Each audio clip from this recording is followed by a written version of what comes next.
Hello everyone, আসসালামু আলাইকুম। So আমি নতুন একটা এপিসোডে আপনাকে স্বাগত জানাচ্ছি। সো আজকে আমরা যে টপিকস নিয়ে কথা বলবো অলরেডি আপনারা থাম্বনেল দেখে বুঝে গিয়েছেন, সেটা হচ্ছে ফিলিপাইন নিয়ে। সো ফিলিপাইন নিয়ে হচ্ছে আপনাদের অনেক কোয়ারি ছিল যে ফিলিপাইনের ভিসাটা কীভাবে করতে পারি। সো ফিলিপাইনের ভিসাটা করার জন্য হচ্ছে আজকে আমরা সেই টপিকস নিয়ে আপনার সাথে আলাপ আলোচনা করব। সো ফিলিপাইনের ভিসাটা পিক করার আগে অবশ্যই আপনাকে বুঝতে হবে যে আপনি একজন কি ফ্রিকুয়েন্ট ট্রাভেলার নাকি হচ্ছে আপনি ব্ল্যাঙ্ক পাসপোর্ট অর্থাৎ হোয়াইট পাসপোর্টে আপনি ভিসাটি করবেন। সো সেই ক্ষেত্রে হচ্ছে ফিলিপাইনে ভিসাটি করার পূর্বে আপনাকে দেখতে হবে যে আপনি ফিলিপাইনের জন্য এলিজিবল কিনা। তো ফিলিপাইনের ভিসাটা আমরা কীভাবে পিক করবো, সো আজকের এই গল্প নিয়ে গল্পপদ্য নিয়ে হচ্ছে সাজানো। সো আমি আছি আপনার সাথে ফারহান। সো আর বেশি দেরি না করে আমরা চলে যাচ্ছি ম্যানিলার উদ্দেশ্যে।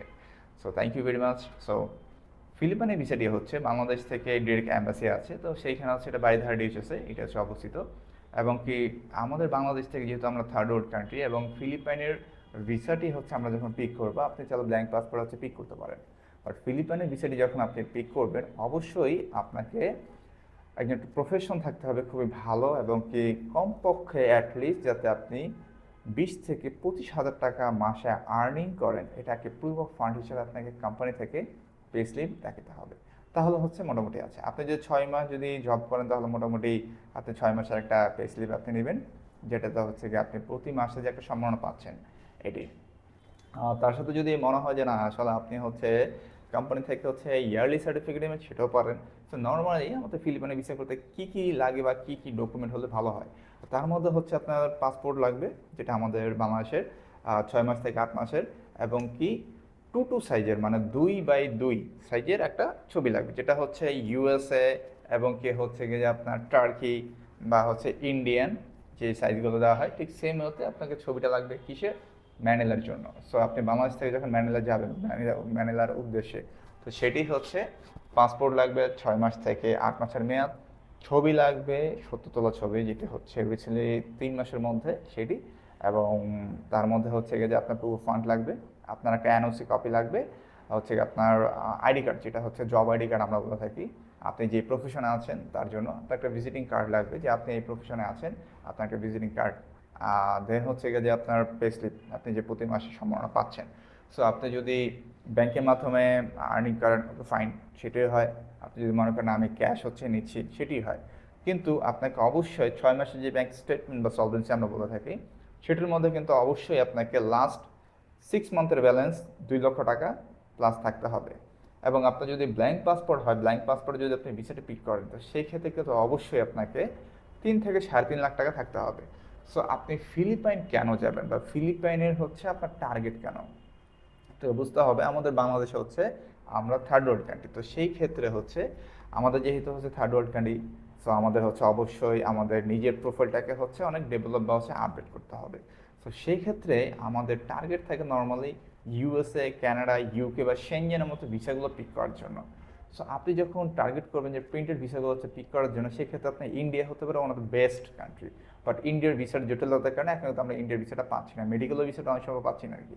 সো আগে হচ্ছে আমরা থাইল্যান্ডের ভিসাটা মানে পিক করার জন্য হচ্ছে প্রিন্টেড ভিসা কালেক্ট করা যায়, কিন্তু প্রবলেম হচ্ছে গত বছর থেকে ডিসেম্বর থেকে এটা আমাদের থাইল্যান্ডের ভিসাটি হচ্ছে আনফর্চুনেটলি ক্যান্সেল করা হয়ে গেছে বাংলাদেশের জন্য। এই ভিসা নিয়ে হচ্ছে আমাদের এখন ট্রাভেল করতে হয়। তো সেই ক্ষেত্রে হচ্ছে থাইল্যান্ড, মালয়েশিয়া, সিঙ্গাপুর আমাদের যে বিলটা আছে, যেটা আমরা গ্রুপ প্যাকেজ করে থাকি, 1,35,000 টাকার মতো, 30,000 থেকে 35,000 মতো অ্যাপ্রক্সিমেটলি খরচ হয়। তো সেই ক্ষেত্রে হচ্ছে এটা উইদাউট কিন্তু ভিসা ফি। সো ওই জায়গায় আপনি কী কী পাচ্ছেন, আপনি এটা হচ্ছে এয়ারপোর্ট পিক অ্যান্ড ড্রপ পাবেন, ফ্লাইটের টিকিট পাবেন, সিটি ট্যুর পাবেন, বিভিন্ন স্পট হচ্ছে ট্যুরিস্টে যে আপনি যাবেন ওইগুলো হচ্ছে পাবেন। এর মধ্যে সকালে ব্রেকফাস্ট, দুপুর এবং রাতেরটা হচ্ছে আপনি নিজেকে হচ্ছে কিনে পারচেস করে করতে হবে, খাওয়া দাওয়া করতে হবে আর কি। সেই ক্ষেত্রে হচ্ছে আপনাকে ফিলিপাইনের জন্য ঠিক সেম, বাংলাদেশ থেকে যদি আপনি যান থাই এয়ারওয়েজ আছে, মালয়েশিয়া এয়ারওয়েজ আছে যেটা হচ্ছে গভর্নমেন্টের। সো আপনি যদি শুধু একটি কান্ট্রিকে টার্গেট করেন, তো সেই ক্ষেত্রে হচ্ছে আপনাকে শুধুমাত্র 60 থেকে 70 হাজার টাকার মতো খরচ হতে পারে। সো সেই ক্ষেত্রে আপনি যদি মনে করেন যে না 60 থেকে 70 হাজার টাকা আপনি একটা দেশে হচ্ছে শুধু এয়ার ফেয়ারের জন্য হচ্ছে আপনি বাজেট রেখেছেন, তো সেই ক্ষেত্রে আপনি বাজেট খরচ করতে পারেন। বাট আপনাকে অবশ্যই টার্গেট রাখতে হবে অ্যাটলিস্ট যাতে দুটো দেশ আপনি ট্রাভেল করতে পারেন। সো দুটো দেশ ট্রাভেল করলে আপনার সুবিধা কী হবে, আপনি অবশ্যই হচ্ছে ওই দেশ থেকে যখন আপনি যাবেন ম্যানিলা হয়ে আরেকটা দেশে, অথবা আপনি ইন্দোনেশিয়াকে আপনি টার্গেট করতে পারেন, দুইটা হচ্ছে প্রিন্টেড ভিসা। তো বাংলাদেশ থেকে নর্মাল প্রিন্টেড ভিসা কোন কোন দেশ দেয় সেগুলোকে টার্গেট করতে হবে প্রথম কথা। তো তার মধ্যে হচ্ছে ইন্ডিয়া আমাদের হচ্ছে প্রিন্টেড ভিসা দিয়ে থাকে। সো থাইল্যান্ড হচ্ছে, সিঙ্গাপুরের তিনটা হচ্ছে আপনাকে স্কিপ করতে হবে। আর সিঙ্গাপুরতে স্পেশালি হচ্ছে আপনাকে ইমিগ্রেশন কোনো হ্যাডেবল বা ডিপ্রেসে কোনো সিলই নেই। তাদের কিন্তু অনলাইনে হচ্ছে একটা লিঙ্ক আছে যেটা হচ্ছে ইমিগ্রেশন লিঙ্ক। এখান থেকে আপনি কতদিন স্টে করেছেন আপনার অ্যালাবা এবং ডিপ্রেচের সিঙ্গাপুরে, আপনি যদি লাস্ট 1 ইয়ারের মধ্যে হচ্ছে হয় আপনি এটা অবশ্যই ডাউনলোড করে নেবেন। কারণ 1 ইয়ার পর্যন্ত তারা হচ্ছে এটা ডিভাইস হচ্ছে মানে সেভ করে রাখে, আপনি 1 ইয়ার পর্যন্ত হচ্ছে ডেটাটা পাবেন। এবং এই ডেটাটা আপনি পরবর্তীতে কোনো দেশের জন্য যদি আপনি সাবমিট করেন, আপনি ফরওয়ার্ডিং লেটার বা কাভার লেটার যেটাকে আমরা বলি, আপনি যদি লিখেন যে আমি সিঙ্গাপুরে ট্রাভেল করেছি এবং এটা হচ্ছে তার প্রুফ হিসাবে, ডকুমেন্ট বা এভিডেন্স হিসাবে কাজ করবে। আবার আপনি যদি মনে করেন যে না আসলে আমি তো সিঙ্গাপুরে যাইনি, তো এখন এটা কীভাবে এন্ট্রি বা এক্সিটের হচ্ছে আমার কোনো সিন নেই সিঙ্গাপুরে, বাট সেই ক্ষেত্রে এটা আপনার জন্য সবচেয়ে গুরুত্বপূর্ণ এবং ভেরি ভেরি ইম্পর্টেন্ট। সো আপনি যখন একটা দেশে আপনি যাচ্ছেন, অবশ্যই খুব ভালো করে মনে রাখবেন আপনি কোন স্টেটে যাচ্ছেন, কি ফুড আপনি টেস্ট করছেন। এটা আপনি সি ফুড হতে পারে, এবং কি আপনি ফ্রাইড রাইস হতে পারে, কোক হতে পারে, বিস্কিট হতে পারে, যে কোনো ফুড আপনি যে টেস্ট করতেছেন, প্রতিটা ফুড আপনাকে ভালো করে এটার নাম এবং কোন কোন ফুডটা আপনার কাছে ভালো লাগে। স্পেশাল আমি কোনো দেশে গেলে হচ্ছে আমি আইসক্রিম খাই, আইসক্রিমের খুবই ফ্যান। অথবা অনেকে হচ্ছে দেখছেন যে আইসক্রিমটা হচ্ছে আমি কোন দেশে আপনার আইসক্রিম ভালো সেটা কিন্তু আমি বলতে পারি, বাট তার মধ্যে স্পেশাল হচ্ছে কোল্ড টি। সো আমি যখন থাইল্যান্ডে যাই, থাইল্যান্ডের হচ্ছে আইসক্রিমটা আমার কাছে খুব ভালো লাগে। তবে থাইল্যান্ড থেকে লাওজের আইসক্রিমের টেস্টটা হচ্ছে আরও ভালো। আমাদের বাংলাদেশে কিছু কোম্পানি আছে যেগুলো হচ্ছে আগে 100 থেকে 120 টাকা ছিল, পোলার একটা আইসক্রিম আছে, ওইটা ঠিক ওইটার মতো অনেকটা কাছাকাছি আমাদের মানে হচ্ছে বাংলাদেশের যে টেস্ট, বাট ওদের কোয়ালিটির অনেক হাই। হ্যাঁ, ওদের কোয়ালিটি কোনো কম্প্রোমাইজ করে না। আমাদের যেরকম ফুডের জন্য হচ্ছে কোনো ভোক্তা অধিদপ্তর আছে, ওদের কোনো হচ্ছে কোনো ম্যাজিস্ট্রেট কোনো কেউই নেই, বাট ওদের হচ্ছে ফুডের দিক থেকে হচ্ছে খুবই ভালো।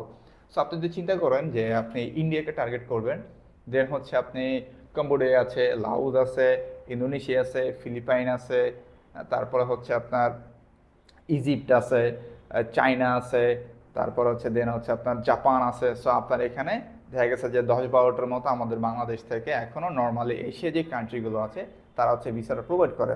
বাট আপনার যদি সেন্ট্রাল এশিয়া যদি থাকতো তাহলে সেন্ট্রাল এশিয়াতে আপনি ট্রাভেল করতে পারেন। তবে প্রিন্টেড ভিসার মধ্যে ফার্স্ট ওয়ার্ল্ড কান্ট্রিগুলো কিন্তু সবগুলোই প্রিন্টেড ভিসা হচ্ছে দিয়ে থাকে, শুধুমাত্র অস্ট্রেলিয়া ছাড়া। অস্ট্রেলিয়া তো শুরু থেকে হচ্ছে মোটামুটি আপনার ই ভিসা ছিল। তবে অস্ট্রেলিয়া যারা হচ্ছে পার্মানেন্টভাবে হচ্ছে জব বা হচ্ছে থেকে যাওয়ার একটা ইন্টেনশন থাকে যে আমি ওইখানে গিয়ে হচ্ছে পড়াশোনা করবো, যারা স্টুডেন্ট তারা কিন্তু হচ্ছে ওয়ান কাইন্ড অফ ইমিগ্রেন্ট হচ্ছে যাচ্ছে, কারণ সে তো গিয়ে পড়াশোনা করবে, সে গিয়ে এখানে হচ্ছে স্টে করবে। তার জন্য প্রিন্টেড ভিসা কিন্তু এখান থেকে গভর্নমেন্ট অ্যাম্বাসি থেকে হচ্ছে তাকে পাসপোর্টে লাগানো হয়। এবং আপনি ইউএসের হচ্ছে 5 ইয়ার্স মাল্টিপল ভিসা থাকে, এটা হচ্ছে প্রিন্টেড ভিসা। আপনি জাস্ট ঠিকঠাক মতো ভাই যদি ইন্টারভিউ দিতে পারেন, যদি লেগে যায়, আপনি 5 ইয়ার্সের মাল্টিপল ভিসা পেয়ে যাবেন ইউএসএ। ইউএসের ভিসা সবচাইতে ইজি এবং কি সহজ যদি কোনো ভিসা পিক করার মতো থাকে সেটা হচ্ছে ইউএসের ভিসা। কোনো ডকুমেন্ট লাগে না, ডকুমেন্ট যেগুলো আপনি নিয়ে যাবেন, যদি কনসুলার অফিসার বা ভিসা অফিসারের কাছে যদি মনে হয় যে আপনার থেকে ভিসাটি পিক করবে, মানে ডকুমেন্ট হচ্ছে যে দেখার জন্য, সেক্ষেত্রে হচ্ছে তার ডকুমেন্ট চাইতে পারে।